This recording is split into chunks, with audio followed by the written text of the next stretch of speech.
Assalamualaikum warahmatullahi wabarakatuh. Perkenalkan, nama saya Elsya Sandrina, NIM 23620223. Saya akan menjelaskan materi mengenai data distribusi frekuensi, di mana distribusi frekuensi ini yaitu penyajian data yang mengelompokkan data ke dalam beberapa kelas atau interval, kemudian menampilkan banyaknya data atau frekuensi yang masuk dalam setiap kelas. Nah, distribusi frekuensi ini berguna untuk menyajikan data dalam bentuk yang lebih teratur dan mudah dipahami. Dengan menyusun data ke dalam tabel distribusi frekuensi, kita dapat melihat beberapa sering suatu nilai atau kelompok nilai muncul dalam sekumpulan data. Hal ini memudahkan kita dalam mengenali pola, memahami sebaran data, serta menemukan nilai yang paling sering muncul. Selain itu, distribusi frekuensi juga membantu dalam proses analisis data dan pembuatan grafik seperti histogram atau poligon frekuensi yang semakin mempermudah interpretasi informasi secara visual. Nah, di sini saya akan membuat tabel distribusi frekuensi. Yang pertama, sebelum membuat tabel, yaitu kita harus mencari nilai N-nya atau jumlah datanya. Nah, untuk mencari nilai N-nya yaitu menggunakan rumus count select ini sampai ini, lalu enter. Selanjutnya kita akan mencari kelasnya. Nah, untuk mencari kelasnya yaitu dengan cara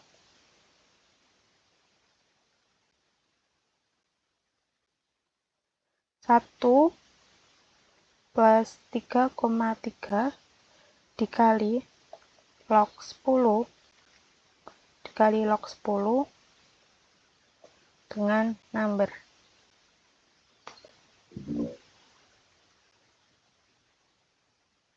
Nah, di sini kita akan bulatkan ke atas yaitu dengan rumus round up.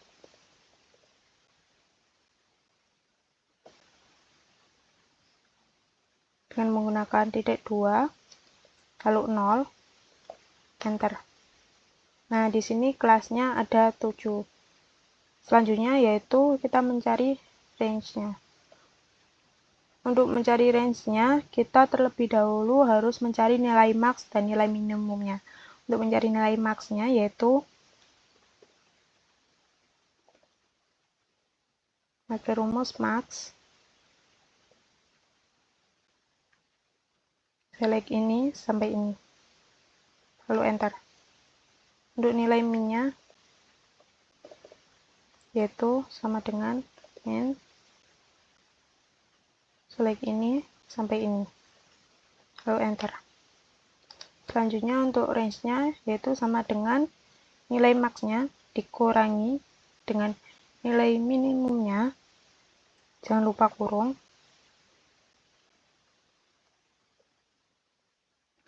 lalu nanti dibagi dengan jumlah kelasnya, enter.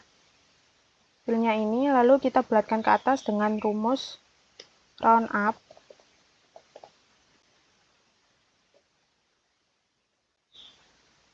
Titik koma 0 enter.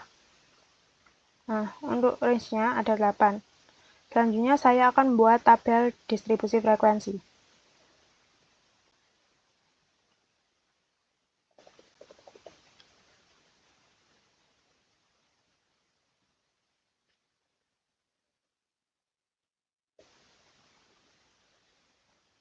Ini batas awal, ini batas akhir.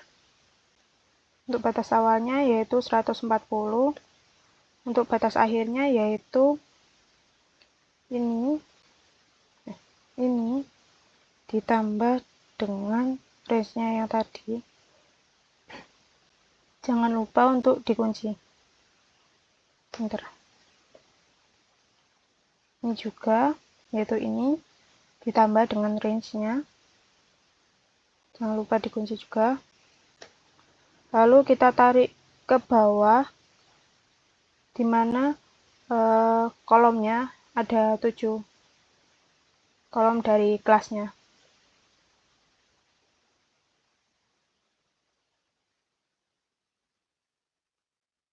Ini juga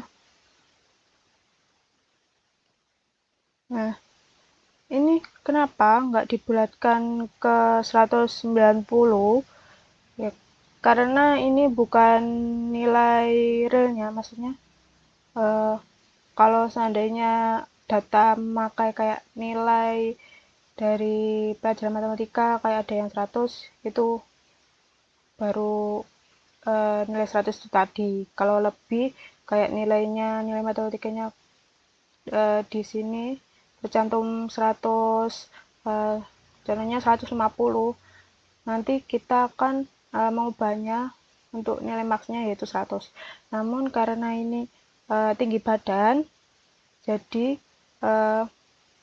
ini bisa lebih dari maks ini karena tidak terbatas nilai yang kayak nilai pelajaran matematika itu tadi. Nah, untuk di sini saya akan membuat frekuensinya.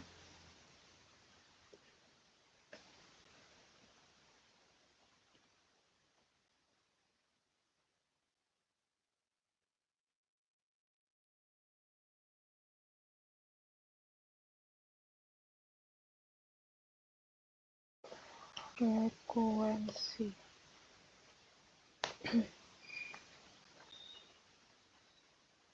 Nah, untuk mencari frekuensinya yaitu dengan rumus frekuensi kurung buka select ini sampai ini titik koma select ini sampai ini, lalu nanti dikurangi dengan 1 agar untuk nilai batas akhirnya nanti bisa masuk ke kolom 2,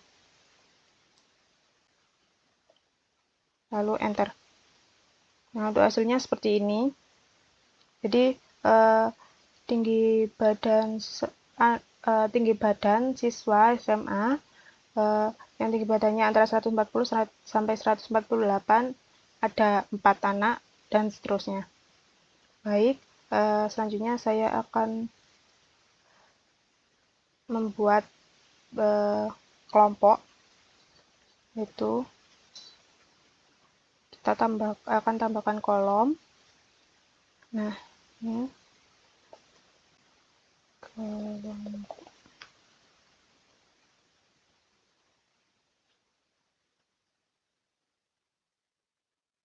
Nah, untuk kelompok ini dengan rumus concat kurung buka ini titik koma tanda petik strip tanda petik titik koma ini.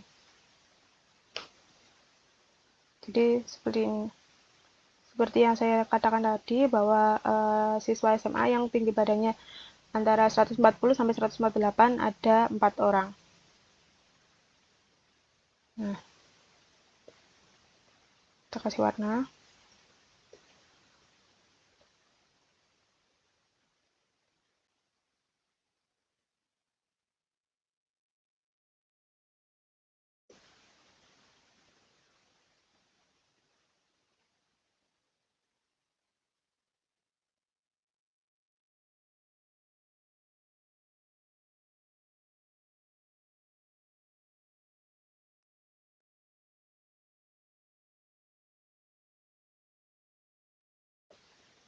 Nah, untuk selanjutnya kita akan tambahkan frekuensi kumulatif,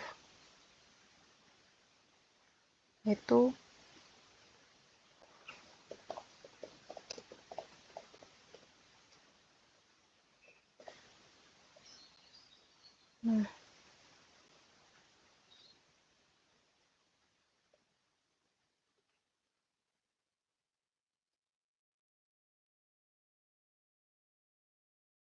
nah, untuk frekuensi kumulatif ini kita isi yang pertama yaitu dengan keempat dari ini, lalu bawahnya kita isi 13, yaitu dari 4 ini ditambah dengan 9.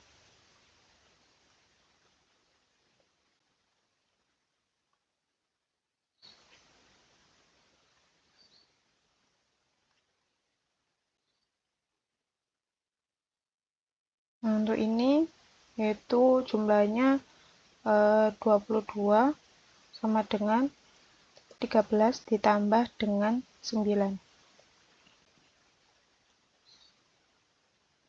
Untuk ini 31 sama dengan 22 ditambah dengan 9. Untuk ini yaitu 37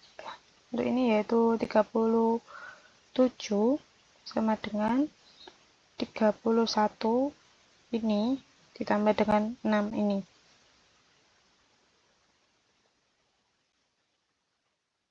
Yang ini yaitu 39 dari 37 ditambah 2. Lalu untuk yang ini yaitu 40 dari 39 ditambah dengan 1. Nah, dari sini kita mendapatkan kesimpulan bahwa hasil dari jumlah datanya memang ada 40. Nah, ini fungsinya biar kita tahu untuk siswa yang tinggi badannya 140 sampai 164 ada berapa sih? Nanti jawabannya langsung ada 22 gitu dan seterusnya.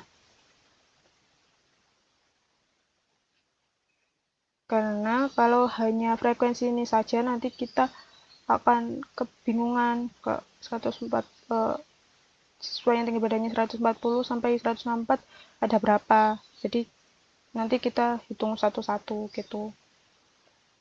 Untuk selanjutnya yaitu kita akan membuatkan frekuensi relatifnya.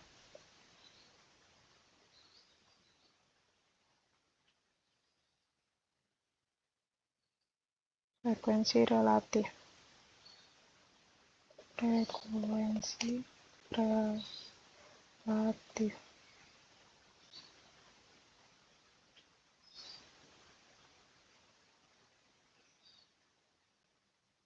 Nah, untuk frekuensi relatif ini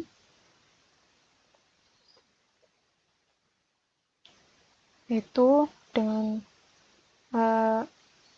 untuk frekuensi relatif ini yaitu untuk mengetahui untuk kelompok yang tinggi badannya 140 sampai 148 itu berapa persen sih dari jumlah total datanya gitu.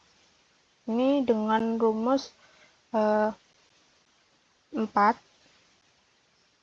dibagi dengan rumus ini dibagi dengan ini dibagi dengan n, nanti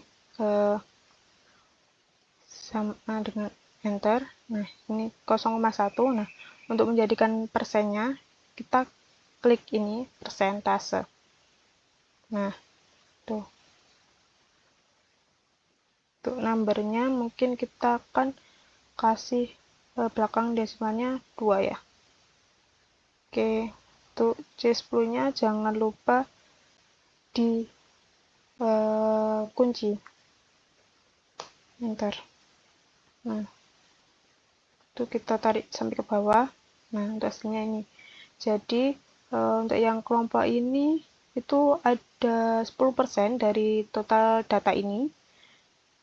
Yang kelompok ini ada 22,50% dari jumlah data ini dan seterusnya.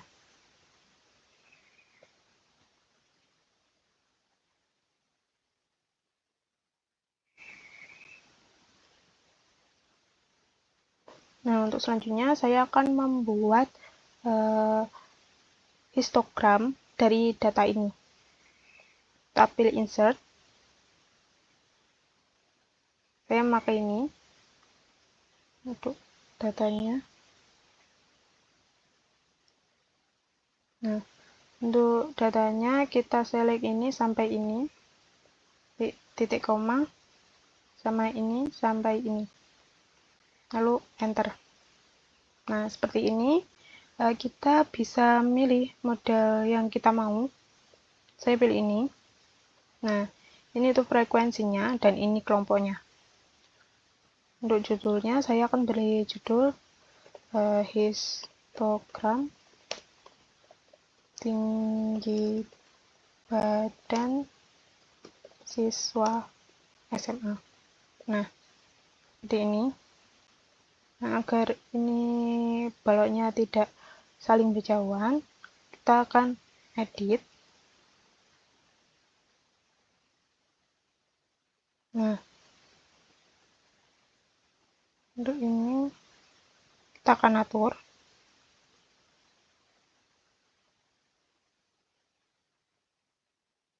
Saya kasih 3% aja. Nah, untuk warnanya saya pilih untuk memberikan warna kuning. Nah, untuk dari data ini kita dapat menyimpulkan secara ringkas bahwa anak yang tinggi badannya antara 140 sampai 148 ada 4 anak, ada 4 siswa. Dan untuk tinggi badannya yang antara 148 sampai 156 ada 9 siswa, dan seterusnya. Baik, seperti itu penjelasan saya dalam membuat tabel distribusi frekuensi beserta histogramnya. Terima kasih. Wassalamualaikum warahmatullahi wabarakatuh.